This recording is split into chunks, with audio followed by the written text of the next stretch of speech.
नमस्कार साथियों, आप सभी का स्वागत है आपके अपने प्लेटफॉर्म पर। जैसा कि आपको पता है दोपहर के 3 बज चुके हैं और आज की क्लास फिलहाल थोड़ी सी लेट हो गई है, उसके लिए क्षमा प्रार्थी हूँ। लेकिन फिर भी आप लोगों के लिए क्लास पहुंच रही है और आज की क्लास बहुत लाजवाब रहने वाली है साथियों। और जैसा कि आपको पता है एसएससी जीडी 2025 को हम लोग टारगेट कर रहे हैं, जिसके लिए हम लोगों ने शुरू किया 90 दिन की लक्ष्य सीरीज और उसका है आज डे नंबर 28। पिछले 27 दिन हम लोगों ने बहुत अच्छे तरीके से कंप्लीट किए हैं और इसी के साथ बात करने आज के लक्ष्य की। तो आज का लक्ष्य कुछ इस प्रकार है। तो आपको बता दूं कि रोज की भांति रीजनिंग के 45 क्वेश्चन, हिंदी के 45 क्वेश्चन और मैथ के 45 क्वेश्चन आपको पीडीएफ के रूप में जो है टेलीग्राम पर सुबह 6 बजे दे दिए गए थे। और हिंदी में हम लोगों ने जो है विलोम शब्द पढ़ रहे हैं, जो कि वो 20 विलोम शब्द इस समय आपको रोज मिल रहे हैं। वाक्यांशों के लिए एक शब्द जो टॉपिक है हमारा, वो उसको हम लोगों ने कंप्लीट भी कर लिया है। इसी के साथ बात करें साथियों, हम लोग आज से हमारी ज्योग्राफी शुरू हो गई है। हिस्ट्री और पॉलिटी को हम लोगों ने बहुत अच्छी तरीके से कंप्लीट कर लिया है। और ज्योग्राफी में हमारा आज बहुत महत्वपूर्ण टॉपिक रहने वाला है भारतीय जलवायु। और यहाँ से जब क्वेश्चन आता है तो बच्चे के दिमाग खुल जाते हैं। तो ये आज का जो टॉपिक है वो काफ़ी ज़्यादा इम्पोर्टेंट रहेगा और उन्हीं फैक्ट को रखा है मैंने कि जो परीक्षा में पूछे जाते हैं। और बहुत सारे परेशान होते हैं विद्यार्थी कि सर पीडीएफ इसकी कहाँ मिलेगी। तो एग्जाम में जब पता ऑफिशियल टेलीग्राम चैनल को ज्वाइन करिए और पीडीएफ को पाइए। कुछ इस प्रकार से थंबनेल आज की क्लास का आपको यहाँ पर आपको नोट्स पीडीएफ सब कुछ फ्री में मिल रहा है भारतीय जलवायु टॉपिक को पढ़ने वाले। चलिए शुरुआत करते हैं। तो आज का कुछ इस प्रकार से है ये टॉपिक, ध्यान दीजिएगा। कुछ इधर से बात करें भारत की जलवायु की, तो भारतीय जलवायु जो है मानसूनी हवाओं पर आधारित है और मानसूनी हवाओं से प्रभावित होती है, क्योंकि गर्मियों में वर्षा करती है। इसी के साथ बात करें साथियों, मानसूनी जो जलवायु है उसकी प्रमुख विशेषता यह है कि ये गीली और शुष्क मौसम वाली होती है। गर्मियों में आर्द्रता एवं तापमान और सर्दियों में ठंडा एवं शुष्क मौसम रखती है। इसी के साथ बात करना चाहते हैं मानसूनी जलवायु की, तो मानसूनी जो जलवायु वो दक्षिण एशिया में मुख्यतः जो है। और ये अगर देखें इसका प्रभाव मुख्य रूप से भारत, पाकिस्तान, नेपाल, बांग्लादेश में देखने को मिलता है। बात करें यहाँ पर ये जो मानसूनी जलवायु है ये कृषि और अर्थव्यवस्था के लिए बहुत ज़्यादा महत्वपूर्ण है, क्योंकि सिंचाई हेतु पानी बरसाती है। और जब कृषि के लिए पानी बरसेगा तो वो अच्छी फसल होगी, और बरसात के पानी से वैसे भी फसल अच्छी होती है, जो कि अर्थव्यवस्था के लिए बहुत अच्छा संकेत है। इसी के लिए बात करें साथियों, इसी के साथ ये जो जलवायु है गेहूँ, चावल, गन्ना के लिए बहुत ही ज़्यादा उपयोगी मानी जाती है। इसी के साथ बात करें भारत 6 प्राथमिक जलवायु उप प्रकारों का घर भी इसे कहा जाता है। और बात करें अल्पाइन टुंड्रा, उत्तर में ग्लेशियर, गीले उष्णकटिबंधीय क्षेत्र, द्वीप क्षेत्र बात करें, और पश्चिम में जो है शुष्क रेगिस्तान है।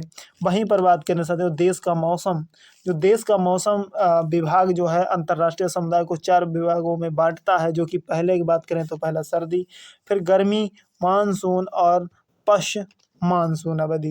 बात करें सर्दी की तो दिसंबर से फरवरी, यहाँ पर गर्मियों की बात करें मार्च से मई, और मानसून की बात करें जून से सितंबर। और फिर इसके बाद में बात कर लें साथियों यहाँ पर पश्च मानसून अवधि जो अक्टूबर से नवंबर तक मानी जाती है। इसी से बात करें, आपसे पूछा जाता है कि भारत के मध्य भाग में कौन सी रेखा गुजरती है जो 20 से विभाजित करती है, तो ये कर्क रेखा है, ध्यान रखेंगे। इसी के साथ बात करें साथियों, काल वैसाखी एक शब्द है जो कि बहुत इंपॉर्टेंट है, कई बार परीक्षाओं में पूछा गया है आपका एसएससी जीडी में, तो ध्यान रखेंगे। ये अप्रैल से जून के बीच घटना घटती है और बंगाल की खाड़ी से आने वाली गर्म हवाएं होती हैं और हिमालय से आने वाली ठंडी हवाओं के टकराव से ये उत्पन्न होती हैं।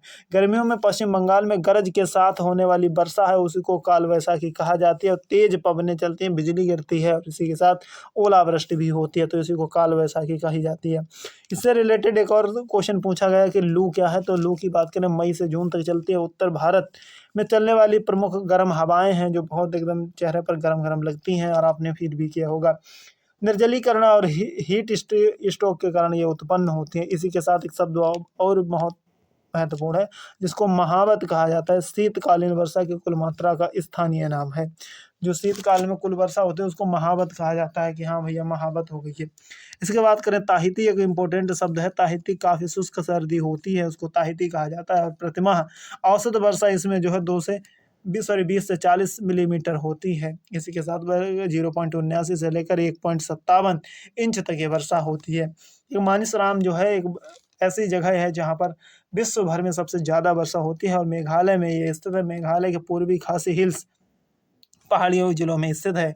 और मासिन राम, यहीं पर बात करें पृथ्वी पर सर्वाधिक वर्षा वाले स्थान का गिनीज वर्ल्ड रिकॉर्ड जो है मासिन राम के पास है। यहाँ पर औसत वर्षा 11,871 में जो है मिलीमीटर होती है। इसी के साथ बात करें मेघालय की राजधानी साथियों शिलांग है, यहाँ पर भी भारी वर्षा होती है और औसत वर्षा की बात करें यहाँ पर साथियों तो 2,987 मिलीमीटर होती है। मेघालय में सर्वाधिक वर्षा की बात करें तो खासी पहाड़ियों में होती है। और इसी के साथ कुछ प्रमुख पहाड़ियों के बारे में हम लोग जानकारी प्राप्त कर लेते हैं।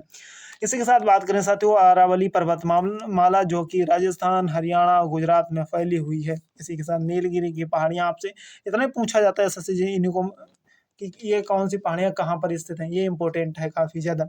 इसी के साथ बात करें साथियों नीलगिरी की पहाड़ियां, इनको ब्लू माउंटेन के नाम से भी जाना जाता है, जो कि तमिलनाडु और केरल में स्थित हैं। चाय बागानों, वन्यजीव अभयारण्यों और सूर्य हिल स्टेशन हेतु प्रसिद्ध हैं। कौन?